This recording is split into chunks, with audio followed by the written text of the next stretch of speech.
Hey y'all, Kid Monkey here. So we've been busy over the holidays. I hope y'all had good holidays. I hope everybody did. Well, we've been busy. Oh, we certainly have. Been doing breeding mostly and some of the event stuff we have. We've done a little bit of the event. You see, get ourselves a little decorated up and do some different things. Also been playing around with the companion here. And I'm going to tell you, I am not a general fan of the companion. I hope the companion gets some fixes and some fixes pretty soon. We're going to start out with the companion here for a second. This one is doing a job I actually like it doing. Primitive, the picnic set is wonderful. Keeps me food and water while I'm running around here breeding. We spent most of New Year's Eve, most of New Year's Day doing breeding, literally. You can see we got some suckers growing up over there. And this never had to worry about food and water. It did this job really well. But here's the problem. When it's in companion mode and I leave here because I forget it's in companion mode, of course it follows you. Yes, it does. And if I leave this area and go in certain directions, this particular direction out that way, all the way around this way, we are down here at the bottom, right here. So we're running right along the trench there that little arrow is facing right now. The trench is right along through there. Goes right around through here. And a good section of it from about here all the way around down through there is full of capros. And guess what is a capro magnet? This guy. Because when you leave and it's on companion mode and you happen to be flying a dark pony like I mostly am, and you're flying away, this sucker's running along the ground like a little companion, a little puppy dog. And the first thing it does, because it, for some reason, just keeps on running along the ground, will end up in the trench, cap road, and, well, you know what? We gave it a name. Yes, we did. Let's show you the HUD for a minute. That's right. I die too much, because that's literally what it does. It's like tissue paper to capros. They just munch right through it no matter what it has on it. So, yep, this is I die too much. We got another one of its buddies over there. We'll explain it to you as we go around the base. And that one has a different problem. But this one here, it doesn't matter. So we've decided to leave it here, and we're going to try to remember to take it off companion mode before we leave, because we don't want it to actually follow us. And that's something I'm going to have to do in a minute anyway, for something for you guys to see something. But anyway, we put in a wasp turret here, which helps us really well. These things are devastating to flyers.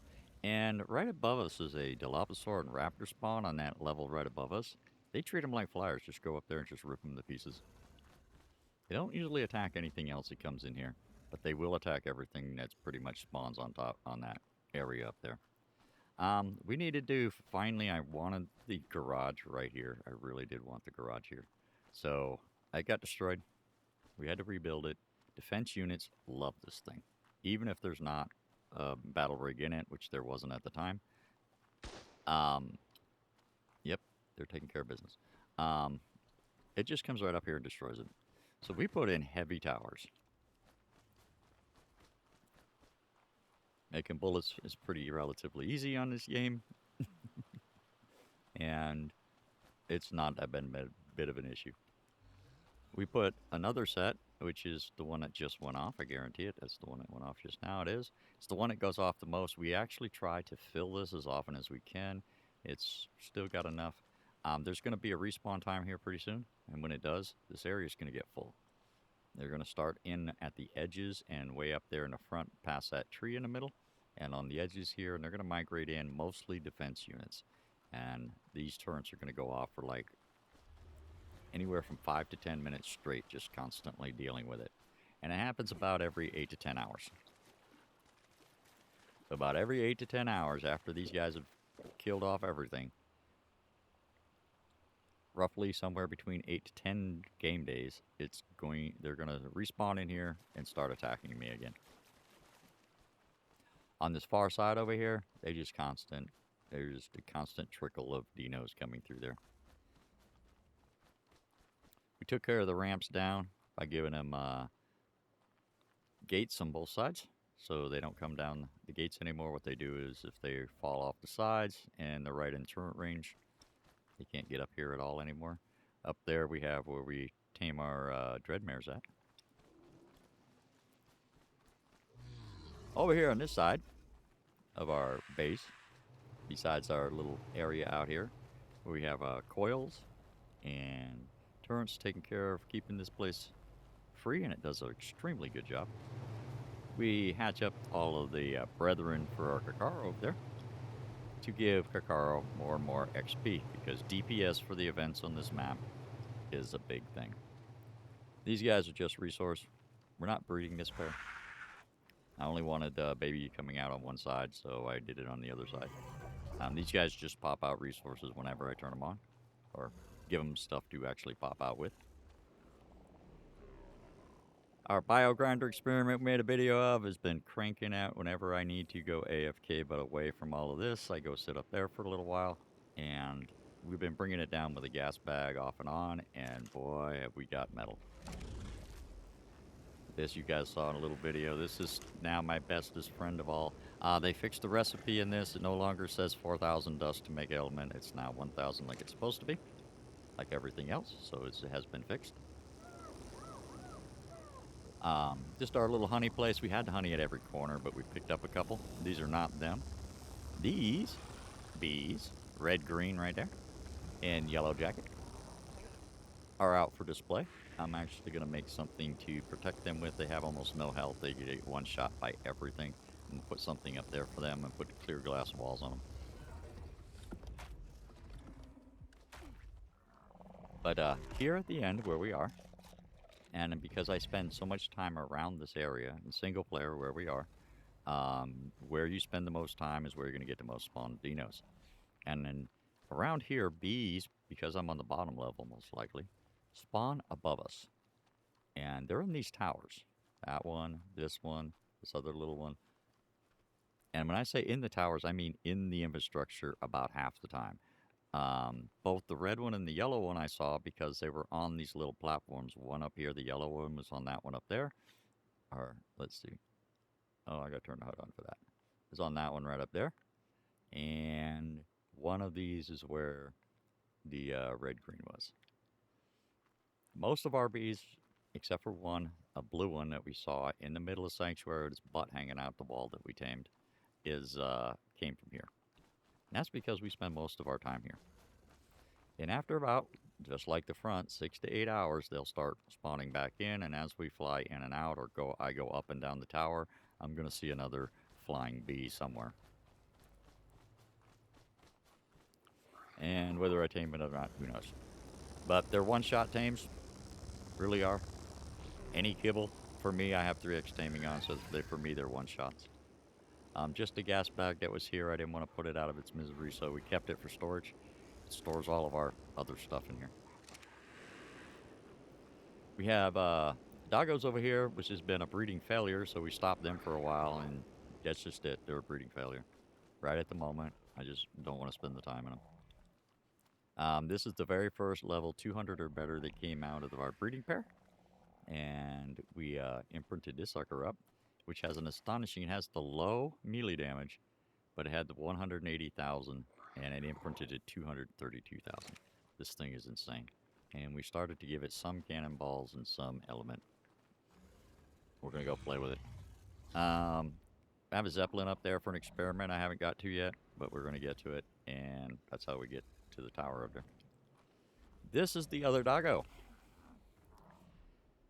It has the rucksack on it, and I think it's the only reason why is the rucksack for some reason, and I don't know what it actually does. But we decided we were going to take this on iron and leave the other one here, and this sucker kept getting stuck in buildings, inside the buildings. It's how we started finding bees to begin with. Doesn't matter what this thing does, it gets stuck in buildings. And it take it a long time. We reset the map, it still wouldn't come back. And then hours later, it would just show up. So we gave it the name Lost Puppy and parked it because it got way annoying. And while this sucker was on companion mode, stuck in a building, I couldn't get another one to go onto companion mode. It wouldn't let me switch it over. So Lost Puppy is stuck right here. Just the normal stuff we keep, all our little gear and stuff and dinos we want to have near us when we respawn, mostly recovery stuff. You see 4 beds? Yeah, we die a lot on this map. So the incubator is in a weird position because it was here. They'd end up under the foundations. Was right out here in the middle. It'd end up under the foundations. Was over there, and we got tired of that. So we came up with this plan, and now doggos or our little dark ponies, it's the only thing we're hatching in this right now, they end up right here. Right there where the character is. Every single time perfectly. So, that's what we did. Little dude here is just for display. I haven't got around to making another display case yet. I keep forgetting about it, and I'll probably forget again. These are the combos. Our base pair set of breeding Carcaros. They came out the red. That's what we mostly wanted. They're not all the same, but it came out pretty well. 214s, doing a good job really well. But we still have not got a mutation in that line yet. But we do have an Oviraptor over there full of eggs. The Dreadnoughtus is the main thing we've been after. Along with these. These are our 2 main breeding things here. We got our base pair to start with out of our breeding pair. These guys came from a 191 and a 198. This is a 212. This is a 213. Difference between them is 1 level in food. But we kept the first line that came out. We got a male and a female 213s. They're still growing up, as you can see. And yes, we'll untangle them. It's not that big of a deal. Cryopod fixes the problem. The only mutation we saw on the run to the bases was this guy, so we kept it, put it on display. There's where our cars are going. And we kept every single one of these that came out. Every single one. Once we started, we kept them all. The very first run of these guys did give us two mutations, so we got really lucky. This one, and I don't know which one which. And I can't remember if they were twins. I actually can't remember. It might be twins. Oh, let's see. No. Let's finish the front first. Because I actually got them do something for the other ones. These are the gotchas that we're breeding. I'll show you the results of that in a second. Remember old Elf from the Elfin Army? Well, this one gets permanently parked because Galvanic likes the pink on it, so it's going to get parked here. And it gets to survive what is going to be... Well, its brethren ain't going to live, let's put it that way. We have another experiment coming up. Brought him over, or brought his parents over, made one, and have hardly used it. It actually crunches gotchas. Yeah. Where's the hat? Nice, I guess. There you go. I haven't really used Pyramine much here. Prefer the otter at the moment. Really do. But anyway, the gotchas have been busy. They got us a whole bunch of stuff that I can put into little farms for different things that I want to have. And, of course, metal is the #1 thing. But what they did give me, finally, is 1 element dust baby right there. I need a female, and then we're off to element dust heaven. Got a little kitchen, literally doesn't do much.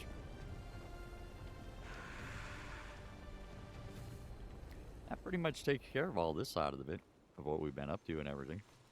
But back here, while breeding, I didn't consider my breeding. No, I didn't. We'll talk about Jeepy there in just a second. There's a reason Dark Pony is parked there, and we'll show you that in a minute. But Jeeves has been doing a great job since I reconfigured this several times to get this set up this way, and he's done an amazing job.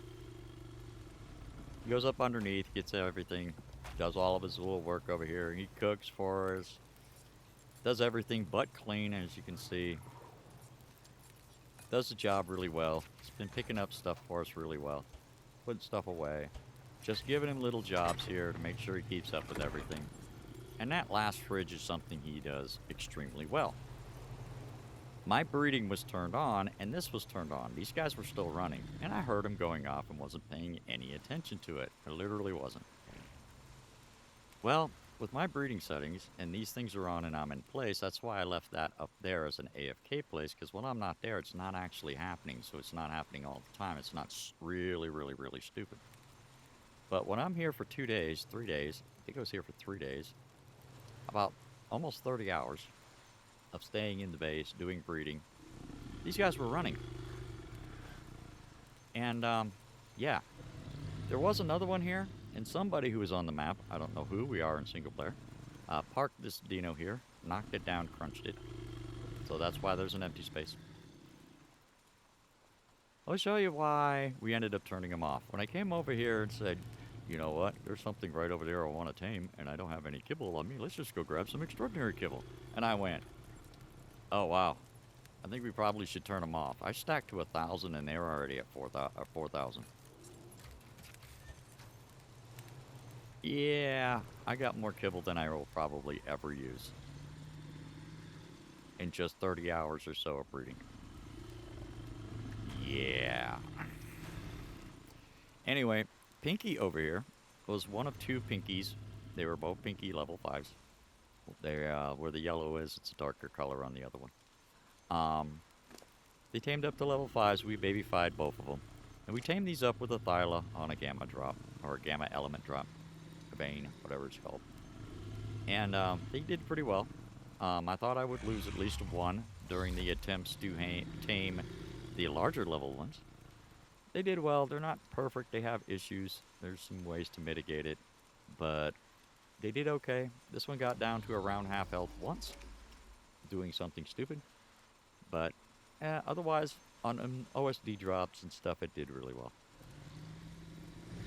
It's getting retired.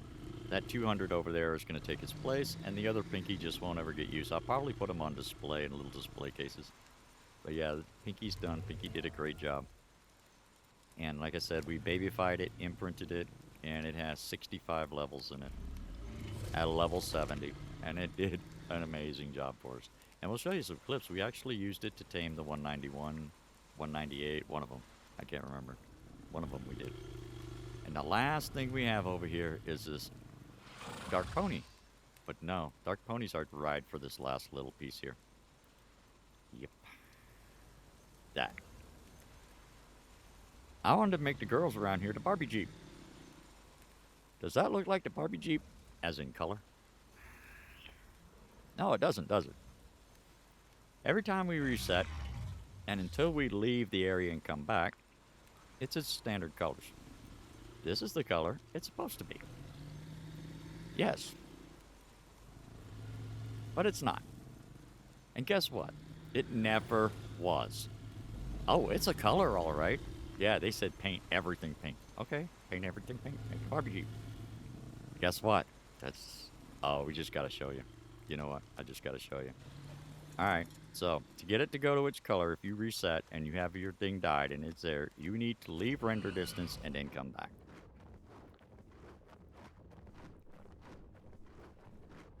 This has turned into one of my favorite get around the map things, even though I would prefer right now on this map wyverns. I just don't want to go to Scorched Earth to get them, and I have pairs over there. But for right now, this is awesome. I need my wyverns over here for the stuff we're about to do over here. Makes life easier. One particular thing really easy. Oh, yes, you're seeing it. You're seeing it. That's not the Barbie Jeep, is it? No. That's some hideous monstrosity. Yes, yes, yes, I know, I forgot. I take you off of the friggin' mode again. I'm lucky you didn't go down into the Capros again. By the way, where we flown over, Capros are right down in there. And yes, half the time it will end up in there. Yeah, that's the monstrosity of the Barbie Jeep. It did not come out this color. No, that's what the ladies chose, and that's not even close. So the girls got robbed. They did not get a Barbie Jeep for Christmas. No, what they did get was a monstrosity of a battle rig. But before I leave, I want to show you some of my Dreadnoughtus adventures, which is actually a lot of fun. It wasn't that bad. Yeah, just make it sit, and as long as you don't go too far, when I'm running around the base here, for most of the base area, it won't move if it's out front here. If it's in the back, though, and I go too far to the front, it will. So I just park it right here, and it's just fine. And it'll keep me fed and watered, and I don't have to worry about it. But anyway, let's show you some of the Dreadnoughtus before we go.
first clip there, yeah, don't pull your Dreadnoughtus or your Karcher out too early because the Dreadnoughtus will stop its run to the element zone and turn right on you. Oh, that was a painful lesson to learn really quickly. But as you saw, yeah, it's not too bad. It can be frustrating, but it's not too bad. Anyway, thanks everybody for watching. We do appreciate it. Hope you had some good happy holidays and had some good fun in the game. We'll see y'all in the next one. Bye.